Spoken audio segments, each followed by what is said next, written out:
estamos agora no YouTube também. É um grande prazer receber hoje o meu grande amigo Carlos Melian para uma palestra no nosso ciclo de palestras. Ops! Desculpa, estava passando no YouTube aqui no fundo do meu computador. Desculpa, Carlos. Eu sou lamentável. É um prazer ter Carlos aqui. Carlos é um dos maiores pesquisadores no estudo de redes ecológicas. Ele contribuiu para revolucionar a forma como nós estudamos diferentes problemas que envolvem interações ecológicas. E, em particular,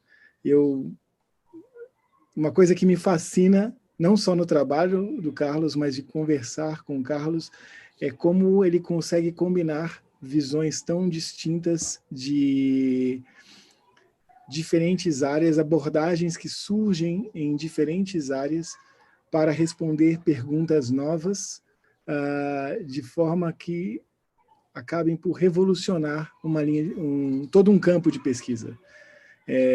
Isso se aplica aos estudos seminais, no estudo de redes de interações entre espécies mutualistas, ao estudo de coesão em teias tróficas, passando pela exploração de como as interações ecológicas organizam fenômenos em diferentes escalas e níveis de organização.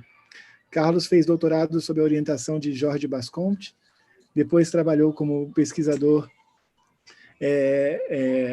primeiro como pós-doc, depois como pesquisador associado no Centro de Estudos de Síntese Ecológica nos Estados Unidos, ANSYS, que é um lugar inacreditavelmente interessante e estimulante. Foi quando eu conheci Carlos, eu estava de passagem por lá, e desde então nós temos cultivado essa amizade acadêmica de que a cada X intervalos de tempo nós se esbarramos em algum lugar e isso sempre muda a forma como eu penso em problemas em ecologia. Atualmente, Carlos está no EAG, na Suíça, trabalhando com uma série de problemas diversos na interface de ecologia, computação, modelagem matemática e investigando a complexidade das organizações ecológicas. Carlos, muito obrigado pela sua presença. Eu não tenho nem como descrever a honra que é e o prazer que é para todos nós ter você aqui hoje. A sala é sua. Obrigado, Paulo. Gracias por estar aquí hoy, a todos, la audiencia. Voy a hablar lo más despacio que pueda en español. Mi español normalmente es lento. La verdad es que es una charla arriesgada. Tiene varios componentes. Os voy a empezar a compartir la pantalla.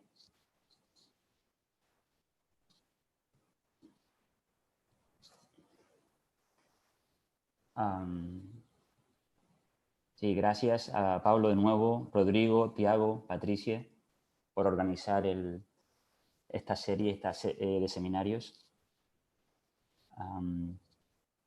Bueno, como comentaba, es una charla muy arriesgada, nueva. Es más sobre un framework, poniendo cosas muy diferentes juntas. Es un poco crítica en el sentido de que intenta avanzar en algunos aspectos sobre direcciones muy arriesgadas, donde no hay datos, modelos o teorías.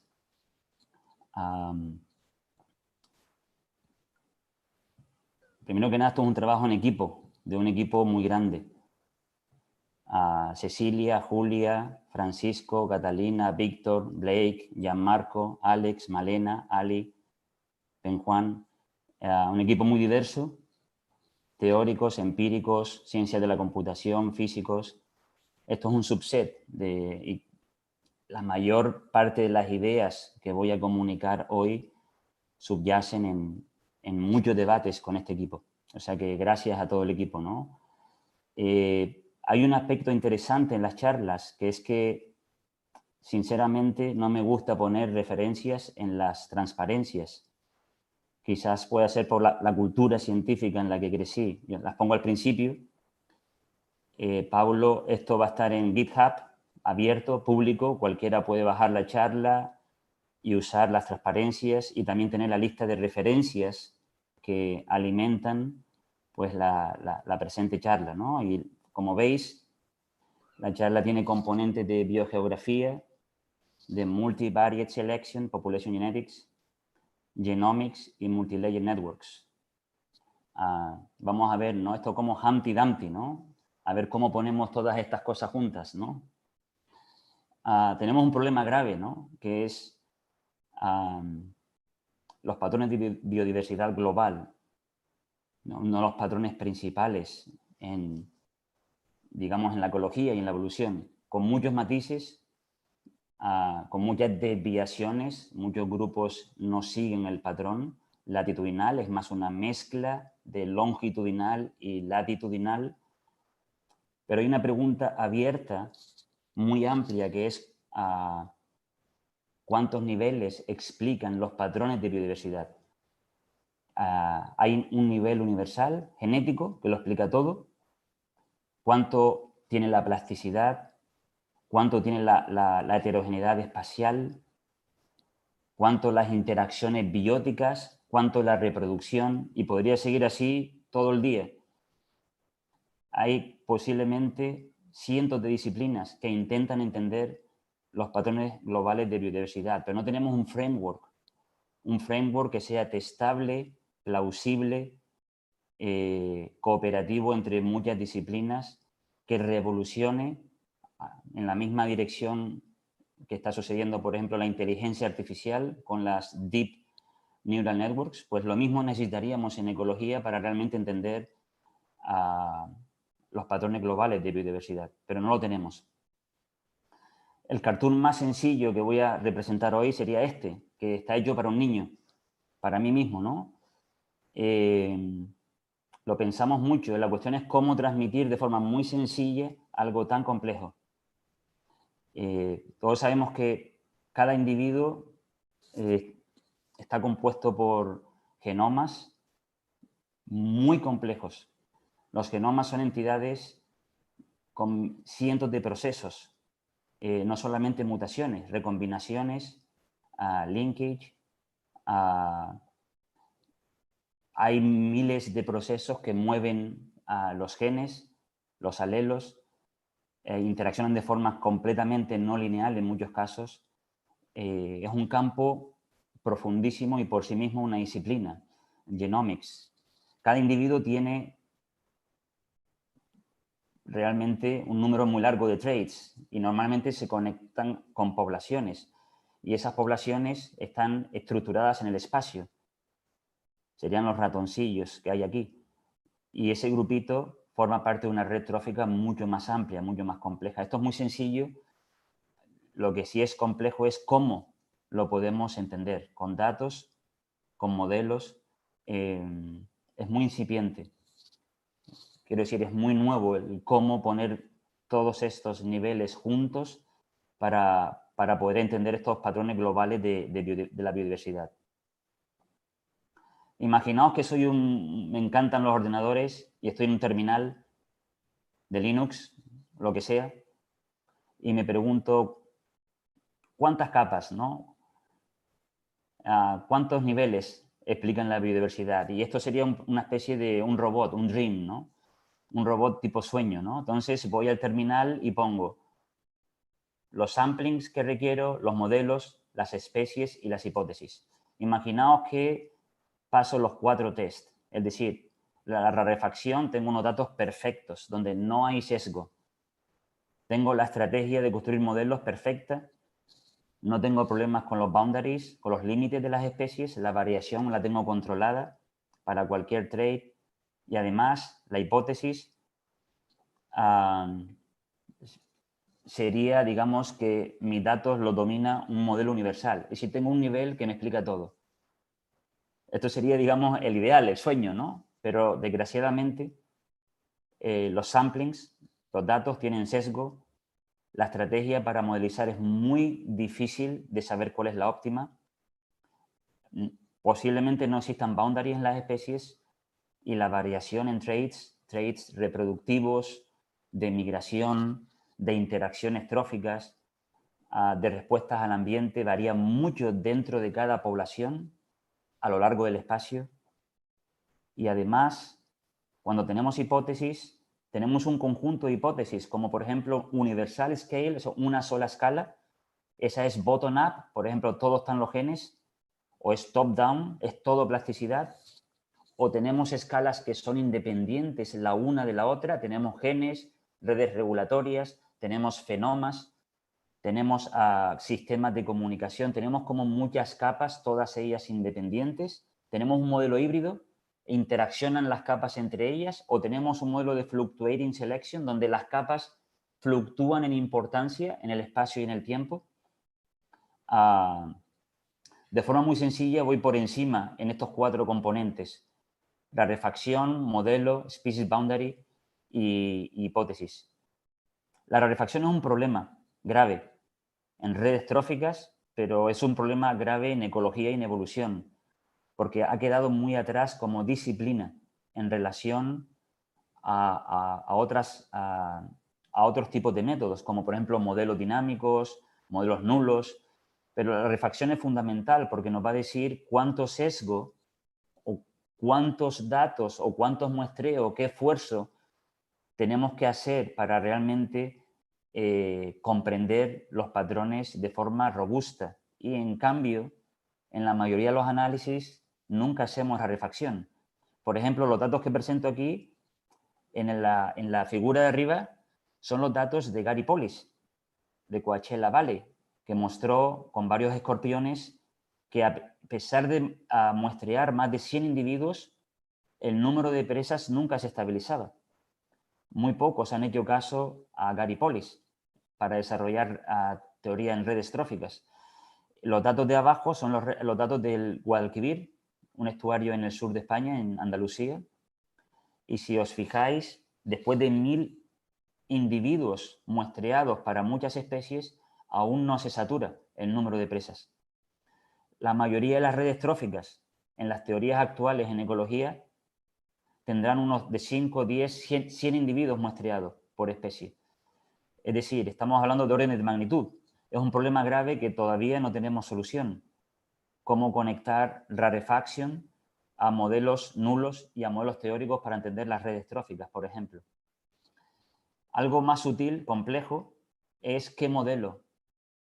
Levins en los años 60 desarrolló el triángulo de Levins, donde debatía la importancia de combinar modelos generales tipo Lotka-Volterra, modelos para theory development, para desarrollo de teoría, spherical horses, que significan que no son modelos reales, pero pueden comunicar ideas de forma simple.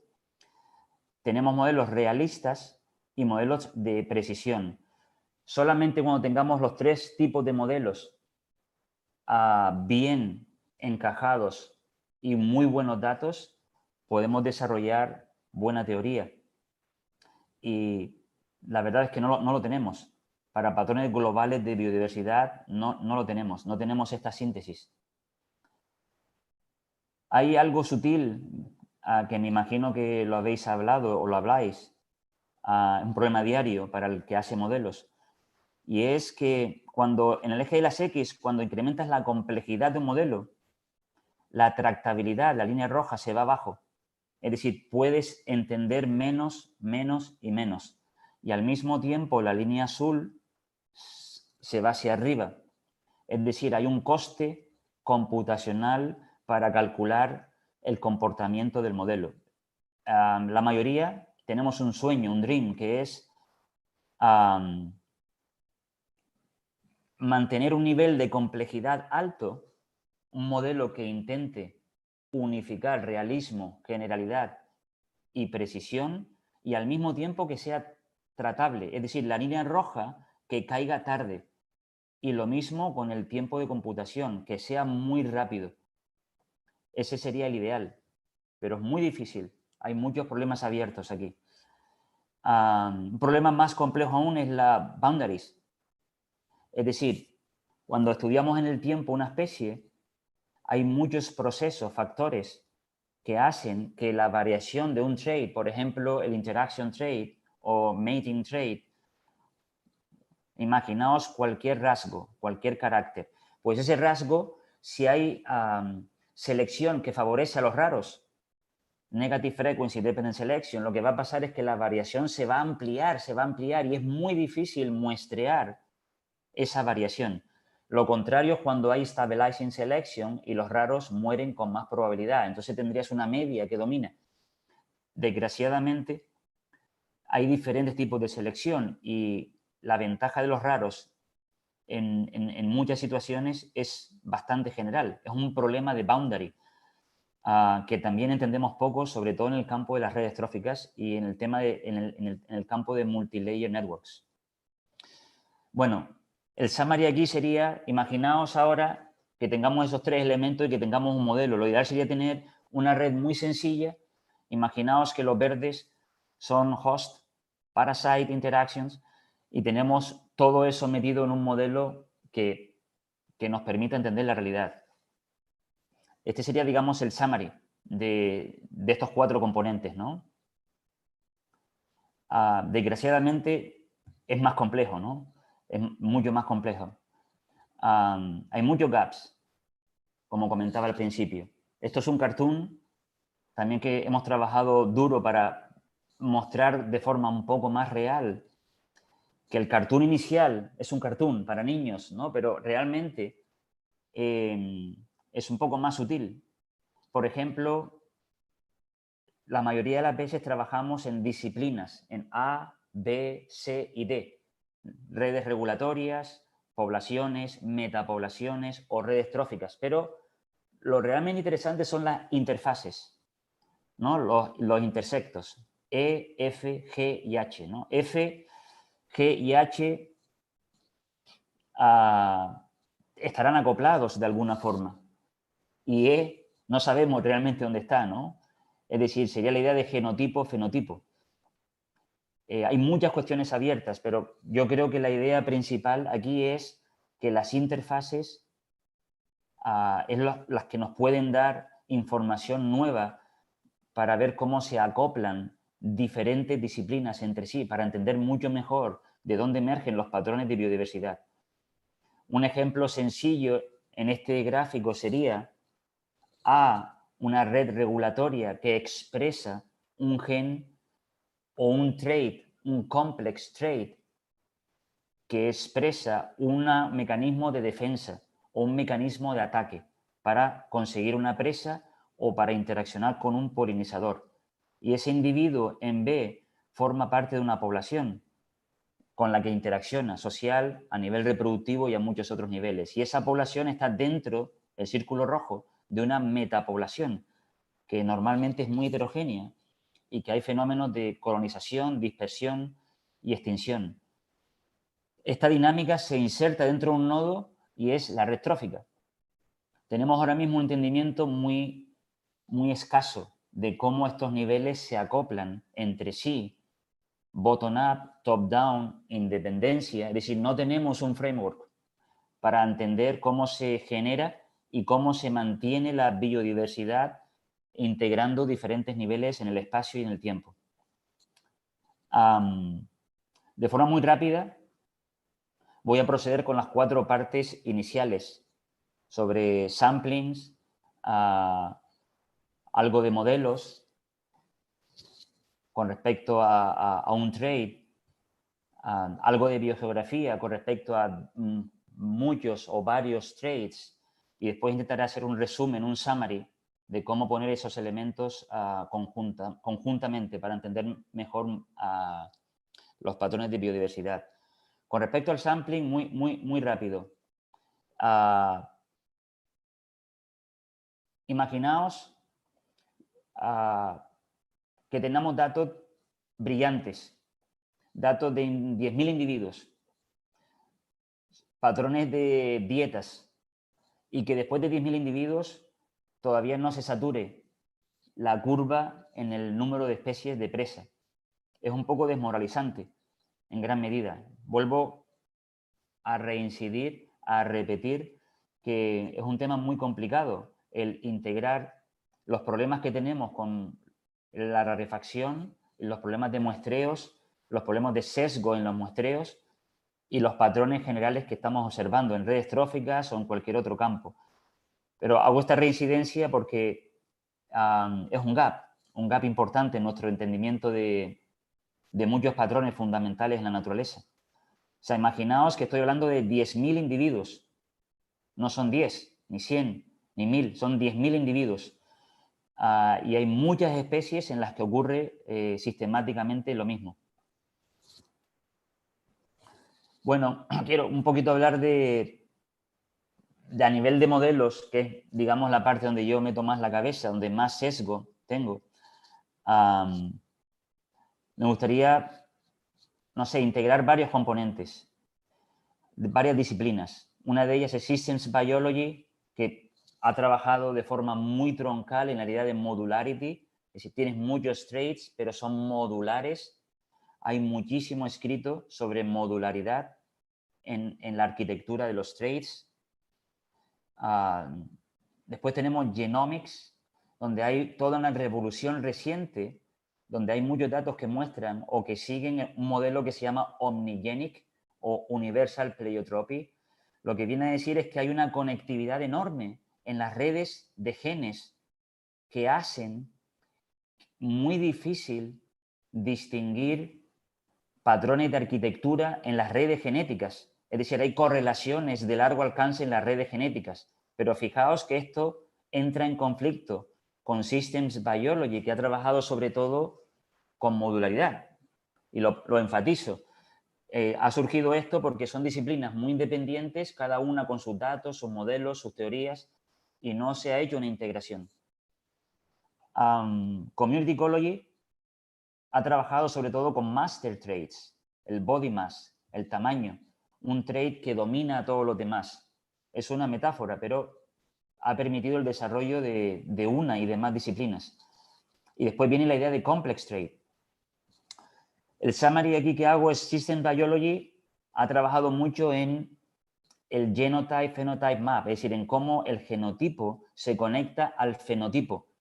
Y hay procesos intermedios que hacen que hay fenotipos muy integrados, es decir, los genes se correlacionan entre ellos para producir fenotipos muy correlacionados, y hay, como veis, un gradiente de fragmentación donde hay módulos y hay subsets de genes que expresan fenotipos particulares. Por ejemplo, podemos tener un insecto que es un polinizador y que tiene una morfología especializada en polinizar una planta, pero sus caracteres sexuales pueden ser completamente independientes del carácter de polinización. Eso sería un fenotipo modular. Un fenotipo integrado sería cuando los caracteres sexuales y los caracteres del polinizador, por ejemplo, la longitud de la lengua o otros caracteres que le ayuden a polinizar flores, están correlacionados, cambian conjuntamente en una o en otra dirección. Systems Biology ha trabajado muy profundamente en la evolución de la fragmentación, de la modularidad. Genomics y Population Genomics, en cambio, está yendo más por la idea de redes celulares o genéticas muy conectadas. Por ejemplo, aquí tenéis este grafo que observáis, ves los genes que producen un riesgo de infección o de enfermedades determinadas. Como veis, en negro están conectados entre ellos y hay unos grados de separación entre los core genes y los peripheral genes. Pero si fijaos en el grafo de la derecha, hay una proporción gradual de genes que se va separando de los core genes, pero la heredabilidad es un componente importante a lo largo de todos los genes. Si bien los core explican un poco más, pero todos los genes, por muy lejos que estén de los genes core, participan en la heredabilidad, es decir, son un componente importante en caracterizar los caracteres del riesgo a infecciones o de enfermedades. Y esto es un tema súper interesante porque nos está haciendo ver que hay correlaciones de largo alcance en las redes genéticas. Ahora bien, en ecología no hemos pensado prácticamente nada de eso, de ese nivel. Hemos pensado en que hay unas pocas variables, como por ejemplo el panel A, body size, o el panel B, body size y profundidad, que caracterizan las dietas de las especies. Es una disciplina elegante, con una innovación en los últimos 10-15 años impresionante, pero ha permanecido aislada de genomics y de systems biology. Una forma de integrarla es a través de la idea de complex traits. Por ejemplo, los sticklebacks, estos pececillos pequeños que han colonizado recientemente lagos, sobre todo en el norte, en Canadá, en el norte de Europa.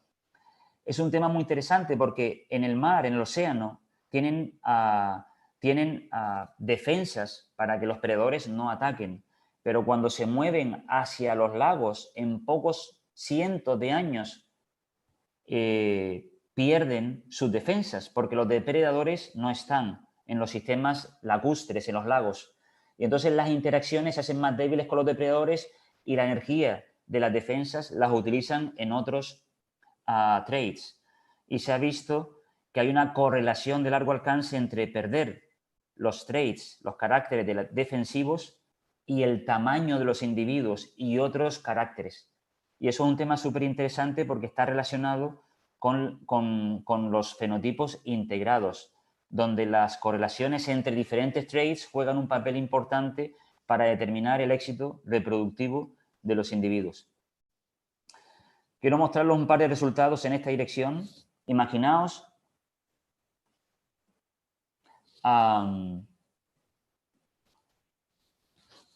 este gráfico se puede interpretar de muchas formas, pero imaginaos que tenemos 3 especies en rojo y cada especie tiene 3 individuos y cada individuo tiene 4 genes. ¿Lo veis? Y podéis ir hasta el infinito. Y podéis conectar casi el infinito en todas las direcciones. La idea aquí es cómo la variación intraespecífica de un carácter complejo, de un complex trait, es importante para entender la fuerza de las interacciones antagonistas, mutualistas, cualquiera que queramos entender. Imaginamos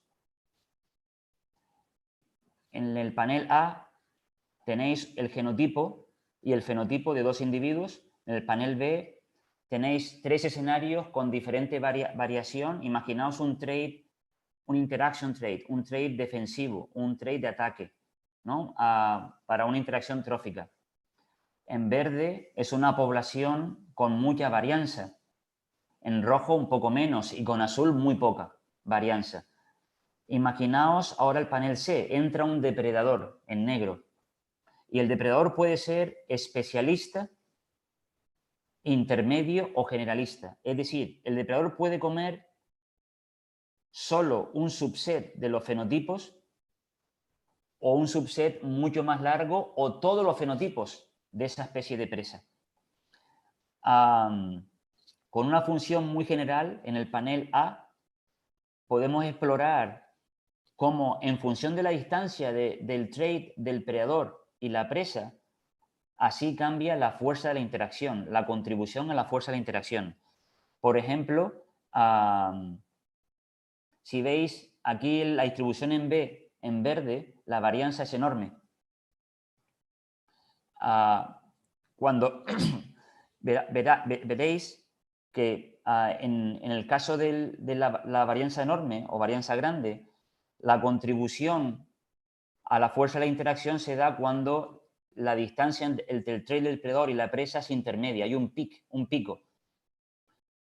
En cambio, cuando la variación cambia, el modelo se puede modular para que la fuerza de la interacción sea mayor cuando la distancia entre el trade del depredador y la presa es menor o mayor. Sería la curva roja o la curva azul. Es decir, estamos generalizando dos distribuciones, una distribución de depredador y una distribución de presa. Y en función de la preferencia y de la distancia del trade entre el depredador y la presa, así será la fuerza de la interacción. En el panel B, C y D tenemos como la variación en la presa, en el trade defensivo de la presa, en el SLX, está relacionada con la fuerza de la interacción. Es decir, cuando el depredador es muy especialista, la preferencia no importa. Realmente existe un colapso de los tres escenarios a solamente un patrón, pero la fuerza de la interacción, cuando la variación de la presa es muy baja, es enorme. De hecho, cuando el predador se especializa en una presa con muy poca variación, la probabilidad de extinción es 1, porque la fuerza de interacción se hace muy fuerte. Cuando el depredador se generaliza, sería el panel C, como veis, la fuerza de la distribución empieza a relajarse y la caída es más débil. Si os fijáis, el eje de las IES cambia en escala logarítmica. La interacción se hace más débil. Y lo mismo ocurre cuando el depredador es más generalista. Para diferentes niveles de variación, como veis, la fuerza de interacción se hace mucho más relajada. El summary, el resumen aquí es que hay varios elementos. Cuando los trades son complejos en la presa y en el depredador, la varianza de la presa, la varianza en la preferencia del depredador y la preferencia dada por la diferencia de los valores de la presa, del trade y del depredador son importantes para predecir la fuerza de la interacción. Hoy en día en ecología, en redes tróficas, no tenemos modelos que capturen esta variación para predecir la estabilidad de las redes tróficas o las redes mutualistas. Para acabar esta fase, me gustaría hablar un poco sobre la biogeografía. Fijaos que doy saltos, en principio sin mucha coherencia. Vamos a ver si en la parte final puedo ponerlo todo junto, ¿no? Y darle un poco de coherencia a la charla. La biogeografía es un campo que se ha desarrollado muchísimo a nivel de patrones locales, regionales y globales. Fijaos que tenemos el Grinnellian niche, factores abióticos, temperatura, precipitación, el Tonian niche, donde hay factores bióticos, depredación, parasitismo. Después está el Hutchinson niche, donde existe una intersección entre esos dos tipos de traits, abióticos y bióticos, que son los que dan mejor explicación de los patrones, de los rangos de distribución de muchas especies. Pero después entra la migración. Es el Soberon y Peterson Framework. Y la intersección de esas tres clases de traits dan predicciones mejores que solamente cuando se consideran las otras independientemente. ¿Qué nos está diciendo esto? Que necesitamos modelos que tengan en cuenta el modelo BAM, por ejemplo, ¿no? El BAM sería integrar clases de traits. Por clases me refiero a que los individuos tienen, por ejemplo, la arquitectura de interaction traits, un polinizador que tiene un conjunto de traits para interaccionar con una planta, pero aquí hablamos de clases diferentes. Significa que a lo mejor esos traits no sirven para dispersarse o esos traits son independientes de cómo te reproduces. El BAM intenta caracterizar un gradiente de arquitecturas que van desde modular, donde cada trait es independiente, hasta integrated, donde los traits están correlacionados. Esto es un cartoon que muestra 3 sitios en el espacio en color rosado y 4 especies. Y cada especie tiene una distribución, una población local, y cada trait tiene una distribución. Cada individuo tiene un valor asociado a cada trait. Esto se podría representar de esta otra forma. Imaginaos que tenéis una población de traits, morphology, reproduction, territory, physiology, phenology, behavior, a muchos más, y los agrupamos en 3 grandes categorías. Es una simplificación. Lo ideal sería tener en cuenta toda la matriz de traits. Yo creo que habría que ir por ahí. Y eso determinaría el fitness de los individuos dentro de poblaciones. A nivel de ecuaciones se podría representar en forma matricial, donde el fitness de un individuo Z, de una especie Y, en el espacio X y en el tiempo T, estaría representado por una función, por una matriz de covarianza que multiplica a las funciones de fitness. Y de forma iterativa, esa ecuación nos puede dar el fitness de los individuos dado una arquitectura de trait que puede ser función de la matriz de covarianza. Puede ser modular, puede ser integrada, puede haber muchos tipos de topologías, de arquitectura. Un resultado muy preliminar en esta sección es, imaginaos que esta ecuación la ponemos en el espacio. En un espacio, imaginaos cientos de sitios conectados aleatoriamente y exploramos 2 parámetros. Exploramos la tasa de migración y la tasa de coevolución, que sería gamma. Y esto lo podemos reponer en 2 escenarios. El modular, donde todos los individuos tienen una arquitectura de traits independientes, o el magic, donde hay un trait que gobierna. El magic vendría a ser como el body mass. Es decir, hay un trait que domina el fitness y todos los demás le siguen, pero no contribuyen al fitness. Imaginaos que exploramos un gradiente de migración y de coevolución, coevolutionary strength, y esto es muy preliminar. Vemos un patrón general, que es que a medida que la modularidad se incrementa, el número de especies que coexiste en el ecosistema también se incrementa y es independiente de la tasa de migración y de la fuerza de coevolución. Es decir, lo que estamos viendo aquí es que la correlación entre traits está incrementando posiblemente la especialización y la adaptación a nichos específicos, pero a nivel de patrón general lo que está haciendo es disminuyendo el número de especies.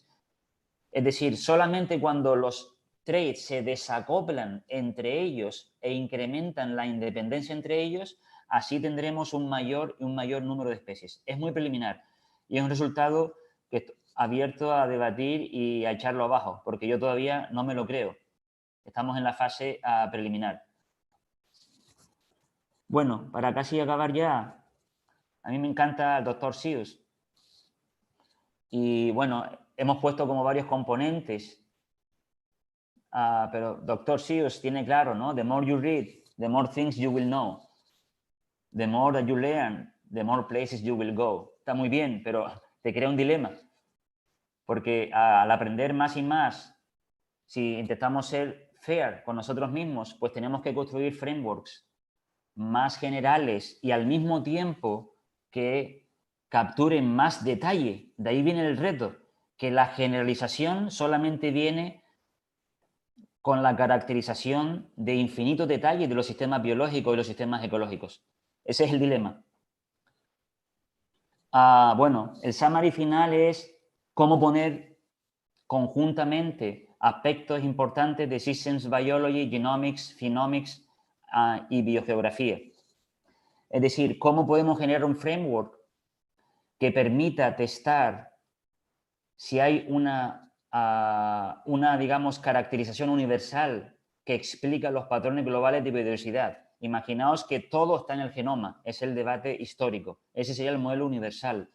Pero pueden haber otros. Bottom-up, pero muchos niveles. Top-down, pero muchos niveles independientes entre sí.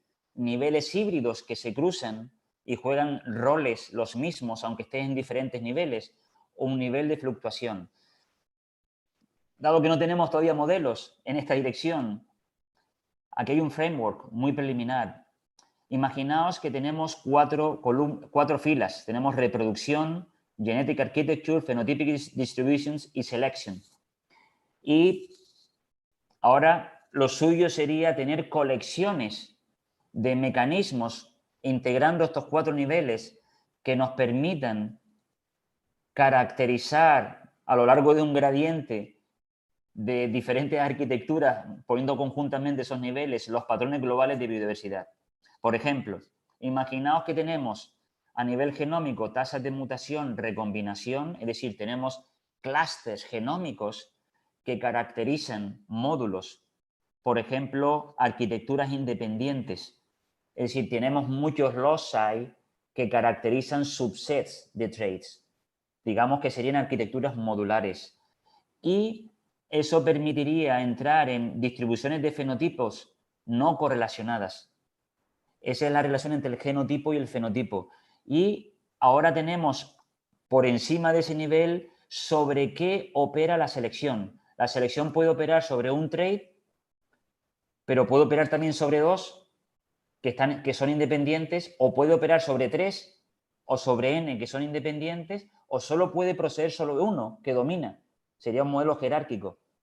Este es el gradiente que os pongo aquí para intentar integrar a The Big Four leyes.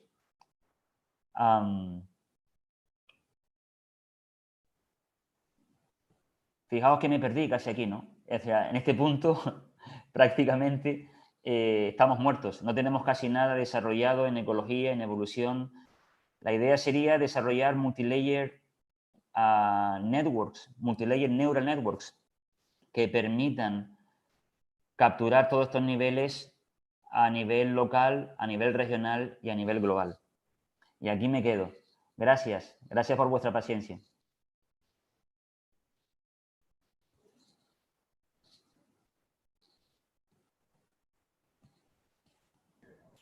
Graças, Carlos.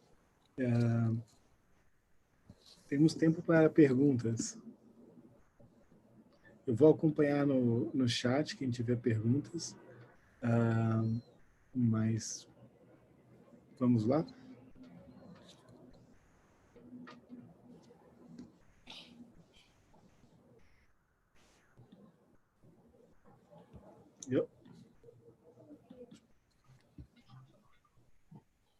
Eu tenho uma pergunta, na verdade é mais uma curiosidade, mas o meu espanhol é bem ruim. Será que o Carlos consegue entender se eu tentar em português ou melhor tentar um portunhol também? Se você for falar em português, fale devagar. Sim, ou em inglês. Ou se você... Voy a tentar. Carlos, muchas gracias.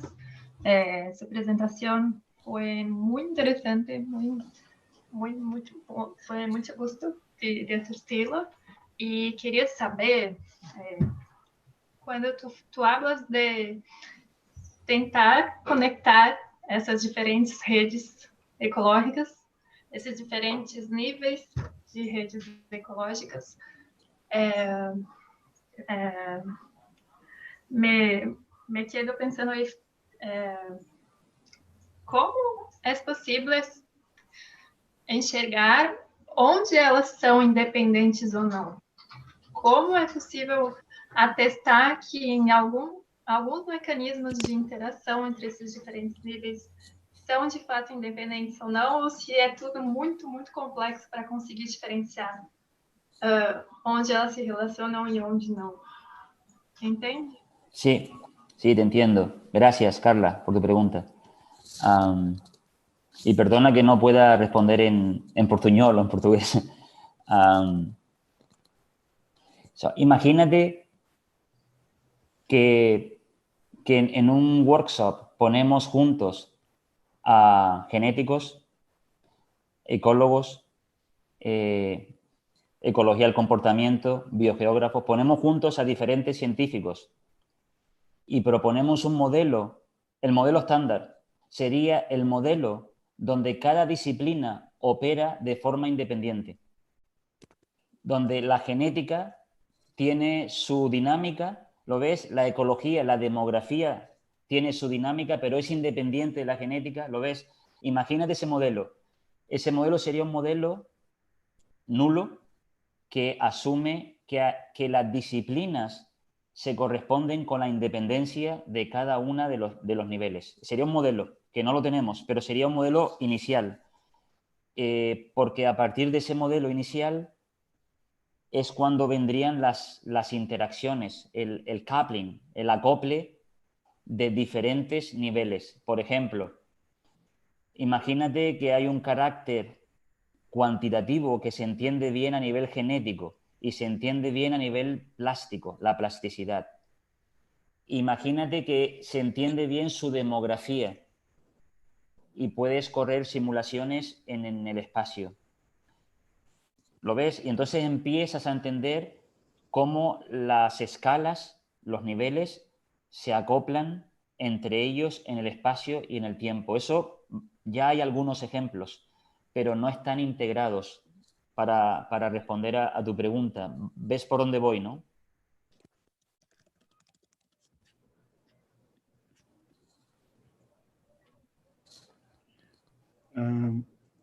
Gracias. Maria, obrigado, Carla. María Carolina tenía una pregunta, está en el chat. No tengo micrófono, pero me gustaría saber cómo inserta el comportamiento animal en este framework.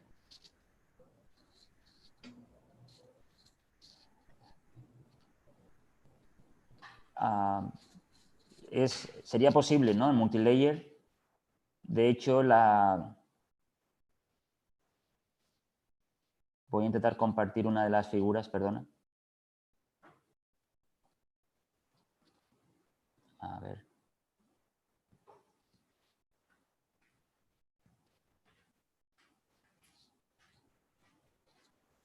Fíjate.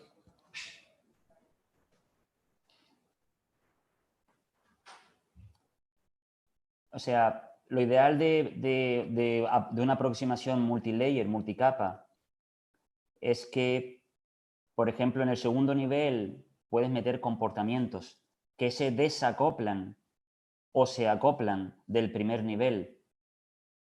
Por ejemplo, el comportamiento puede emerger de la red de interacciones entre individuos y puede estar desacoplada de los genes, de los genes cuantitativos. Es decir, siguiendo tu pregunta, se podría meter el comportamiento y de hecho es uno de los temas clave, es cómo cada nivel puede capturar propiedades emergentes que no se explican por el nivel previo o por el nivel de arriba.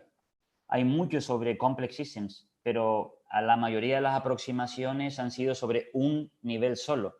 La cuestión es cómo acoplar diferentes niveles para poder entender, digamos, el conjunto. Pero tu cuestión sobre el comportamiento es súper interesante porque es un ejemplo claro de traits, de caracteres, de rasgos que se desacoplan del contenido genético en gran medida y, por tanto, requieren estudiarlos de forma acoplada con otros niveles, pero al mismo tiempo ver cuánto explican a ese nivel de emergencia.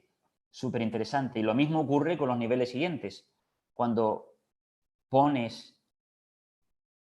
una población en un sitio en el espacio, pero emergen comportamientos diferentes dentro de esa población y también a lo largo del gradiente espacial. Se puede considerar. Hay alguna aproximación reciente de multilayer networks en el comportamiento, sobre todo en humanos. De hecho, en los años 70, 80, cuando empezó el desarrollo de neural networks en inteligencia artificial, también hubo un desarrollo enorme de multilayer networks en social systems en los años 70. Pero mi conocimiento actual, y es limitado, parece ser que se estancó, se paró. No hubo un desarrollo a behavioral ecology, por ejemplo, a comportamiento en general. Y no se sabría decir por qué. Es un tema a investigar, ¿no?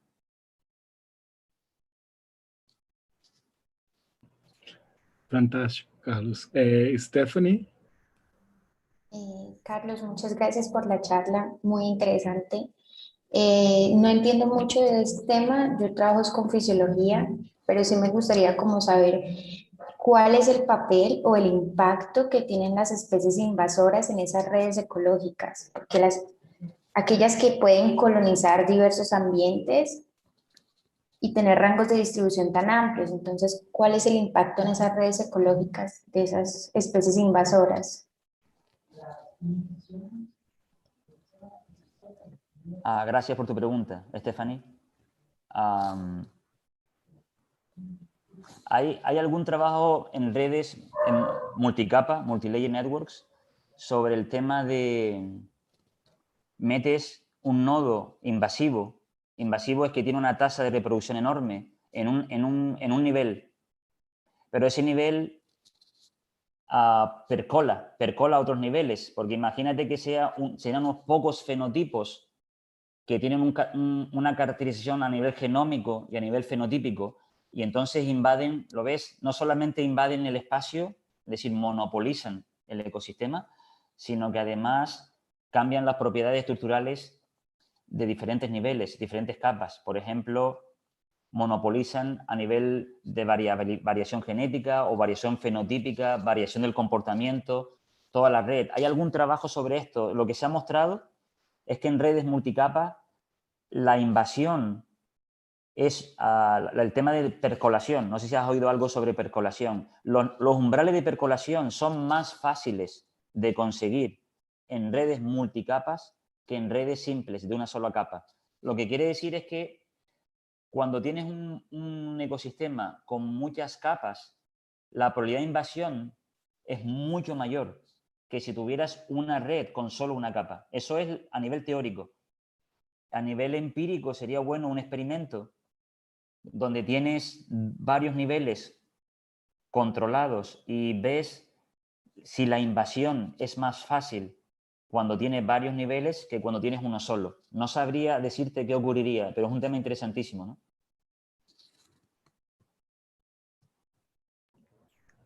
Sem dúvida. Carla, pode fazer a pergunta, depois eu faço a minha.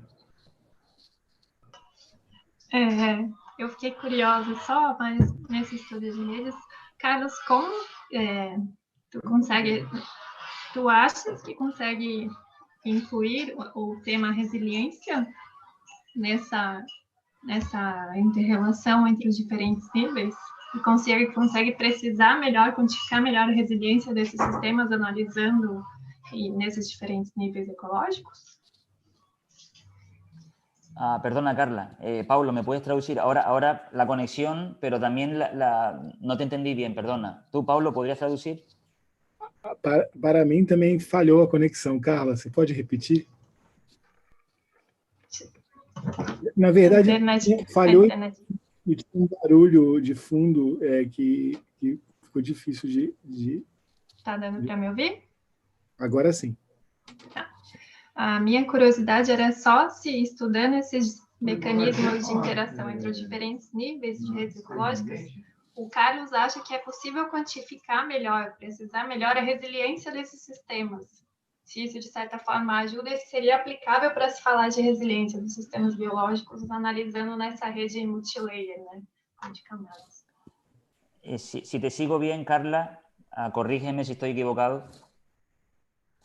Estás preguntando que las redes multicapa es un framework para poder entender la resiliencia de los ecosistemas. Vale. Es súper interesante. Yo ahora mismo, o sea, el tema de cómo se acoplan, ¿no? O sea, el ideal, la intuición nos dice que si tú tienes redes desacopladas, independientes entre ellas, más resiliente, más estable es el sistema.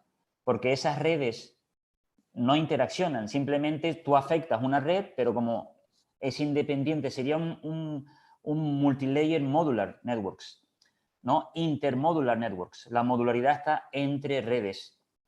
Sería interesante hacer un experimento parecido al experimento de la invasión de antes, a nivel de resiliencia, perturbar el sistema de muchas formas, con diferentes topologías de multicapa. Podría ser modular, ves que hay intercapa e intracapa, entre capas y dentro de capas. La modularidad la puedes analizar dentro y entre, y también puedes analizar jerarquías, donde de arriba domina hacia abajo, o bottom-up, de abajo hacia arriba, diferentes escenarios, y ver cómo responden a esas perturbaciones. Yo no sé si Paulo o alguien en la audiencia tiene alguna intuición sobre qué redes multicapa son más resilientes. No lo sabría decir. Eu também não. Para mim, componente importante seria entender o tipo de dinâmica de propagação, por exemplo, desses efeitos de uma espécie invasora.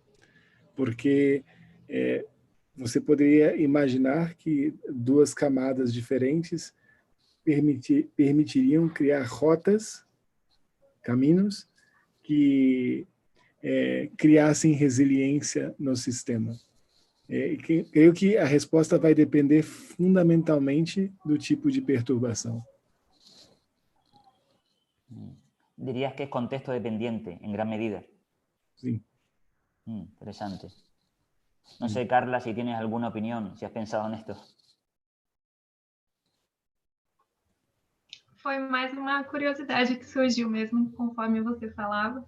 E eu fiquei pensando que se analisam tantos fatores diferentes, em tantas escalas e níveis diferentes, que, de certa forma, se você consegue juntar a influência ao longo das camadas, talvez se tenha mais robustez para falar se um sistema é, de fato, mais resiliente e por quais mecanismos, né? Mas eu mesma estou só curiosa, né? Não parei para pensar muito aprofundadamente sobre como. Sí, fíjate que, por ejemplo, un ejemplo específico sería la idea de eco-evo feedbacks, ¿verdad? O sea, la ecología y la evolución se han estudiado casi de forma separada, independiente, porque la idea es que la evolución va muy despacio con respecto a la ecología, pero estábamos equivocados. Se ha visto que la evolución va muy rápida y la ecología a veces va rápido, pero también despacio, es decir, interaccionan y hay loops.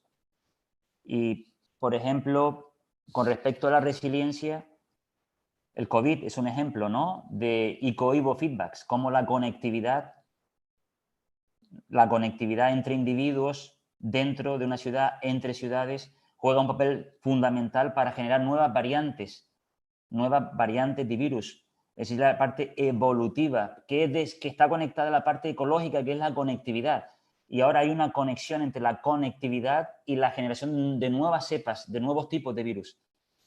Ahí se acoplan varios niveles, ¿no? Se acoplan las redes de contacto entre individuos y las redes de contacto entre sitios, entre ciudades. Es súper interesante. Y la eco-evo acopla esos niveles, ¿no?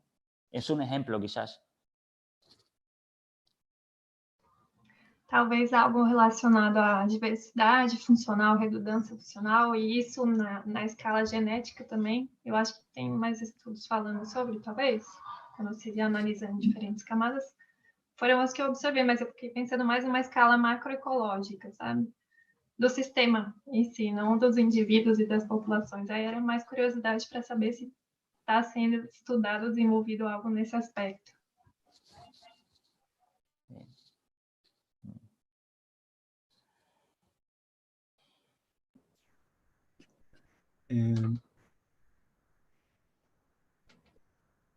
Stephanie, pode fazer sua pergunta, por favor. Solo una cosa, no sé si entendí bien. Si uno cuando piensa en sistemas resilientes, podría uno comparar, por ejemplo, un sistema en los trópicos, un sistema de islas o un sistema de regiones templadas. ¿Cuál de esos tres podría ser más resiliente? No sé si entendí bien y si me hago entender con la pregunta. Cuando uno pone esos tres escenarios, por ejemplo, cuando uno piensa en términos de temperaturas, uno sabe que los trópicos están siendo más vulnerables al cambio climático. Entonces, cuando uno piensa en sistemas resilientes en términos de estas redes ecológicas y de algún tipo de impacto, ¿cuál de esos tres escenarios podría tener una mayor resiliencia? Es una pregunta difícil, compleja. Seguro que alguien en la audiencia responde mucho mejor que yo. Yo te podría decir el framework, por ejemplo. Entre mayor variación en traits, entre mayor variación fenotípica, entre mayor plasticidad contengan el conjunto de las especies que interaccionan, la probabilidad de que sean más resilientes es mayor en términos probabilísticos. E incluso puede ser que no sea dependiente de la región, sea quizás está más relacionado con la variación, la forma de la variación de los caracteres y la plasticidad de las especies que interaccionan en esa red. Y eso viene dado por el contenido genético, genómico, fenotípico, la expresión, las redes de expresión y la distribución espacial. Es decir, requiere meter varias capas para entender cómo responden las especies ante diferentes tipos de perturbaciones. Sería un poco lo que comentaba Paulo, es contexto dependiente a varios factores que hay que poner conjuntamente para entender esa respuesta. Pero no te podría decir si va a ser... De hecho, es un tema súper interesante, ¿no? Es como la idea de los patrones globales de biodiversidad no se mantienen en el tiempo. Si te vas tiempo atrás, hace millones de años, no ha habido patrón de biodiversidad. Es decir, que hay otros factores que entran en juego, que pueden ser las tasas de diversificación, la estructura espacial y otros muchos más, los factores históricos que hacen que no haya necesariamente una relación entre temperatura y precipitación y patrones de biodiversidad. Puede ser que hoy en día sea una coincidencia. Es decir, es un tema complejo, ves por dónde voy, ¿no? Que requiere entender, esa es la idea de los niveles. Cuando metes varios niveles, las cosas se hacen más contextos dependientes. No hay principios universales. Es muy difícil a nivel planetario encontrar principios universales en ese sentido. Esa es mi intuición, pero puedo estar equivocado aquí, ¿no? Gracias.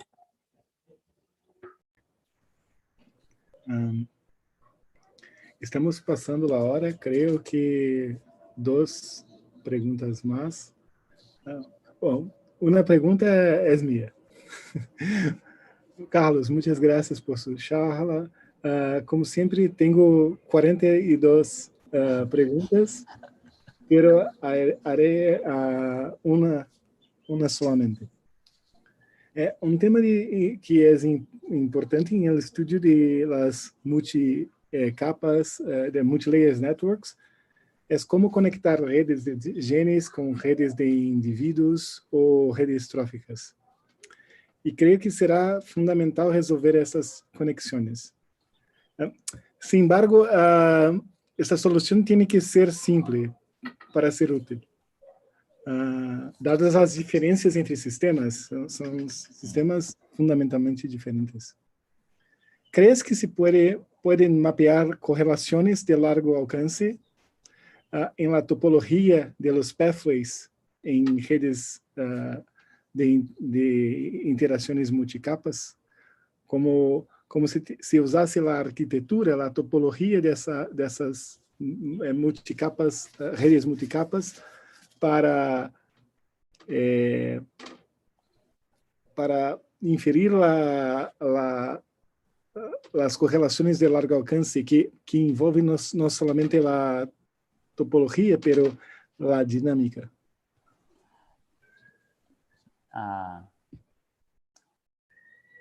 Pablo, genial. A ver si te puedo... Mi pregunta va a ser muy, digamos, superficial, ¿no? Casi te pregunto yo a ti, ¿no? Y lo uno, mi respuesta, la uno, a una pregunta de Marta sobre cómo se prueba la validez de los modelos multicapa, que es un tema de la complejidad, en gran medida. O sea, mi respuesta general aquí sería, es disruptiva, ¿no? Imagínate, Paulo, en los años 60, 70, cuando se desarrollan modelos de redes neuronales con cientos de parámetros, pero son cajas negras, black box. Y hoy en día, 30 años después, 40 años después, casi 50, los modelos han evolucionado a ser explainable, process-based o causal-based, con miles o millones de parámetros. Lo que quiero decir es que nosotros quizás hemos crecido en disciplinas o en un modelo científico contemporáneo extremadamente reduccionista. Y es necesario toy models para entender lo que estamos haciendo, pero tenemos que ser abiertos y pensar que hay disciplinas que están progresando muchísimo y están tratando con complejidades completamente diferentes a las nuestras en número de parámetros. Yo lo que quiero abrir en debate aquí sería, imagínate que exploremos un modelo, un gradiente, donde un boundary sea un modelo toy, un toy model, un modelo sencillo de correlaciones de largo alcance, donde el número de parámetros colapsa. Imagínate que exploremos un gradiente incrementando el número de parámetros y de variables que son independientes, la dimensionalidad del sistema, y exploremos un gradiente lo suficientemente amplio como para entender ecosistemas, cualesquiera que sea. Imagínate ese escenario. La cuestión ahora es, y yo creo que tu pregunta va por ahí y la pregunta también de María, ¿en qué parte del gradiente y qué modelos y qué formas de testar esos modelos tenemos que desarrollar para entender bien los patrones de biodiversidad que emergen a diferentes niveles? Yo no sabría responderte, no sabría decirte que son modelos con 50, con 100, con 200 parámetros, con 3. Es nuestro gran problema, creo, porque estamos en un mundo que hay una revolución real, o sea, una revolución en cómo los modelos de redes neuronales con mecanismos y funciones explicativas, ¿no? Con los Physics Informed Neural Networks y otros tipos de redes neuronales están evolucionando a una tasa impresionante y pueden tener un efecto positivo en cómo nosotros desarrollemos modelos en redes ecológicas, en redes tróficas, pero no sé, Paulo, todavía qué nivel de complejidad necesitamos y qué métodos para poder testar esos modelos tenemos que desarrollar. Es un campo, soy bastante ignorante ahí, ¿no? Quizás alguien nos puede iluminar aquí, ¿no? Gracias, Carlos. Mena?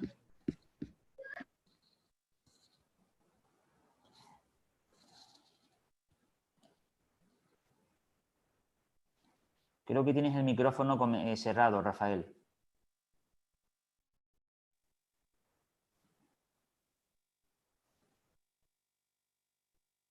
¿Me escuchas? Ahora sí. Sí. Muchas gracias por la charla. Mi pregunta tiene un poco como la pregunta de Paulo Guimarães, de Miudo. Mi pregunta es pensando en la clasificación de modelos como fenomenológicos que buscan explicar un proceso sin hipótesis mecanicistas y modelos mecanicistas. La propuesta es construir un modelo mecanicista que incorpore una explicación por ecosistemas en el que partamos de principios moleculares. ¿O debemos pensar en modelos como los modelos de la física estadística? ¿Qué información debe intercambiarse entre las capas de estas redes multicapa?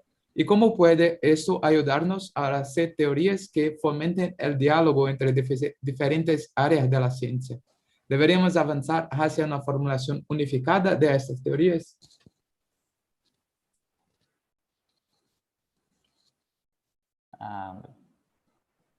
¿Quién ha preguntado? Ha sido Rafael, ¿no?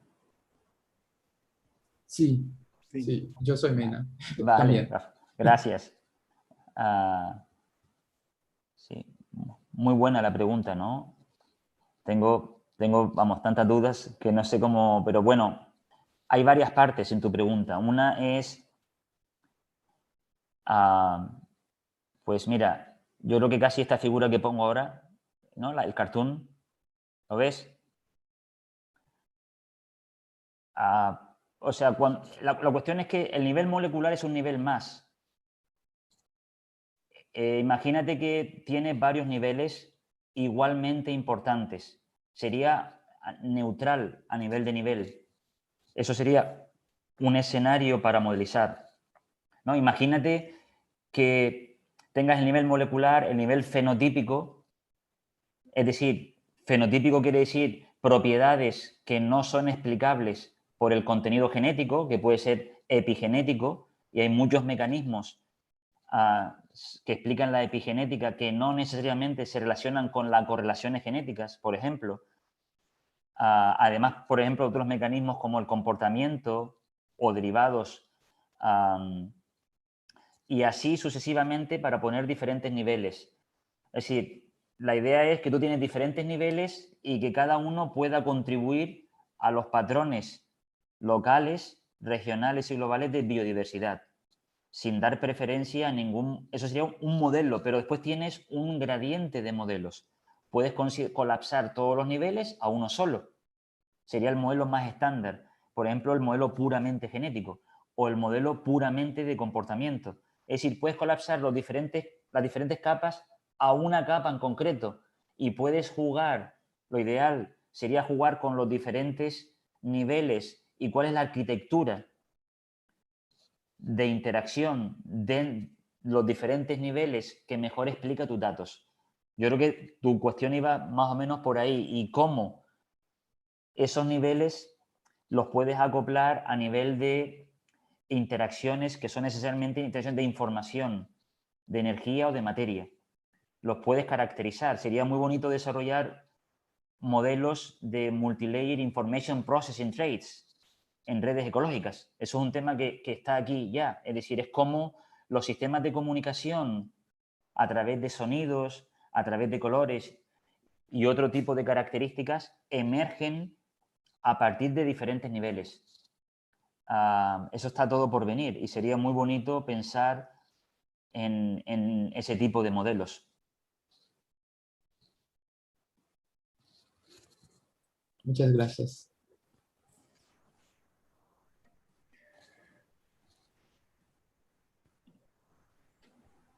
Gracias a ti, Rafael. Creo que necesitamos terminar por acá. Me pregunto aqui se, ao final, nós vamos no caminho de modelos com grande poder preditivo, pero que são difíceis de generar catálogos sencillos de relações e princípios, Sí. como os modelos em física, por exemplo. Pero a vida não é sencilla, ¿eh? E creio que o enfoque que nos mostrou hoje abre muitas portas, Carlos. De novo, muitas graças. Foi incrível. Um grande abraço. E quem queira falar mais com Carlos, por favor, envie mensagens por correio, por e-mail. Y está. ¿Más alguna cosa, Carlos? No, muchas gracias. Gracias a todos por vuestra paciencia. Y estoy abierto a preguntas, críticas. Gracias, Paulo. Gracias a todo el equipo que organiza el seminario. Me parece fantástico. Ahí, a ver si nos vemos físicamente en algún momento, ¿no? Em algum lugar do mundo. Sí. Obrigado, meu amigo. Obrigado.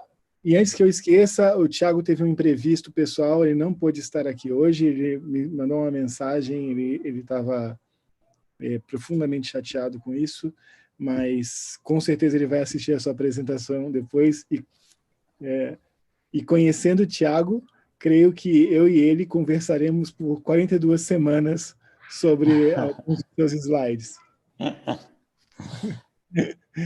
Muito obrigado, Carlos. Obrigado. La charla la subo al GitHub, estará esta noche, o sea que la podéis bajar y usarla. Copyleft, ¿no? Ok. Pues, sin problema.